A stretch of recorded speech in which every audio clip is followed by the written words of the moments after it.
क्या आजादी के लिए हर सुख सुविधा को छोड़ा जा सकता है? यही वो गहरा सवाल है जो क्लास 7th की हिंदी टेक्स्ट बुक का पहला चैप्टर हम पंछी उन्मुक्त गगन के हमसे पूछता है। तो आज हम इसी कविता को एग्जाम के नजरिए से समझने वाले हैं, ताकि तैयारी में कोई भी कमी ना रह जाए। कविता की शुरुआत पता है किसी खूबसूरत नज़ारे से नहीं होती, बल्कि एक चौंकाने वाली, थोड़ी हिंसक छवि से होती है।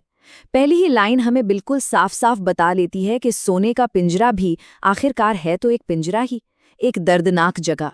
और यही सवाल हमें सीधा कविता के दिल में ले जाता है। बात सिर्फ कैद की नहीं है, बल्कि एक आरामदायक कैद की है। और ये हमें ये सोचने पे मजबूर करता है कि क्या दुनिया की सारी सुख सुविधाएं मिलकर भी कभी आज़ादी की जगह ले सकती हैं? तो चलिए पहले हिस्से पर आते हैं, आराम का विरोधाभास। यहाँ पर कवि शिवमंगल सिंह सुमन हमें दिखाते हैं कि कैसे ऐशो आराम और बंधन के बीच एक बहुत गहरा टकराव है। देखिए, जब आज़ादी छिनती है ना, तो सबसे पहला और गहरा असर होता है अपनी आवाज़ खो देना। मतलब अपने असली स्वभाव को जाहिर करने की ताकत ही चली जाती है। पक्षी कहते हैं, पिंजरबद्ध न गा पाएंगे। इससे साफ पता चलता है कि आज़ादी सिर्फ उड़ने के लिए नहीं, बल्कि खुद के होने के लिए ज़रूरी है। ये शब्द बहुत ज़रूरी है, पिंजरबद्ध। ये उस बेबसी की हालत को दिखाता है जिससे पक्षी लड़ रहे हैं।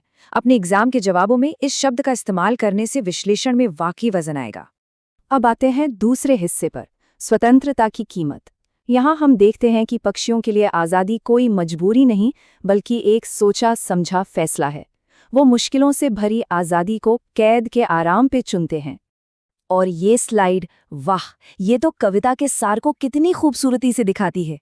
पक्षियों के लिए गुलामी की कनक कटोरी की मैदा से कहीं बेहतर है आज़ादी की कटुक निबोरी।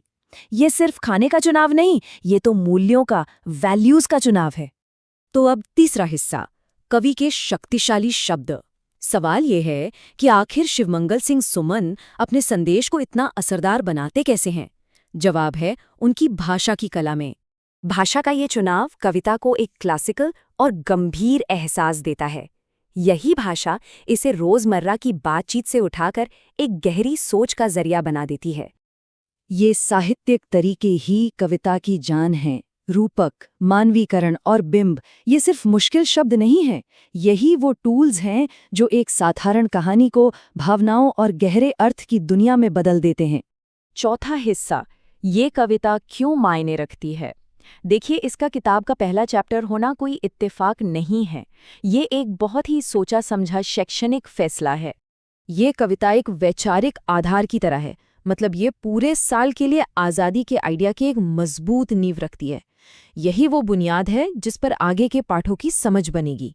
इस टेबल से पता चलता है कि पहले चैप्टर में आज़ादी का जो बीज बोया गया है, वो आगे के पाठों में कैसे अलग अलग तरीकों से पनपता है। इससे पूरा सिलेबस एक दूसरे से जुड़ जाता है, जो सीखने को और भी दिलचस्प बना देता है। तो अब पांचवा और आखिरी हिस्सा, जो एग्जाम के लिए सबसे ज़रूरी है, मुख्य बातें। किन चीज़ों पर सबसे ज़्यादा ध्यान देना है, चलिए इसे एक एक करके समझते हैं। ये वो 5 खासियतें हैं जिनमें महारत हासिल करनी है। अपने एग्जाम के जवाबों को इन पॉइंट्स के इर्द गिर्द ही बनाइएगा और फिर देखिए, कामयाबी पक्की है। इन 3 शब्दों पर पकड़ बनाना बहुत ज़रूरी है, उन्मुक्त, कनक और क्षितिज। इनके मतलब को अच्छी तरह से समझ लेने से जवाब लिखने में बहुत मदद मिलेगी और वो सटीक भी होंगे। और ये आखिरी सवाल, ये कविता के शाश्वत संदेश को सीधे हमारी अपनी जिंदगी से जोड़ता है और हमें परीक्षा खत्म होने के बहुत बाद तक सोचने के लिए एक गहरी बात दे जाता है।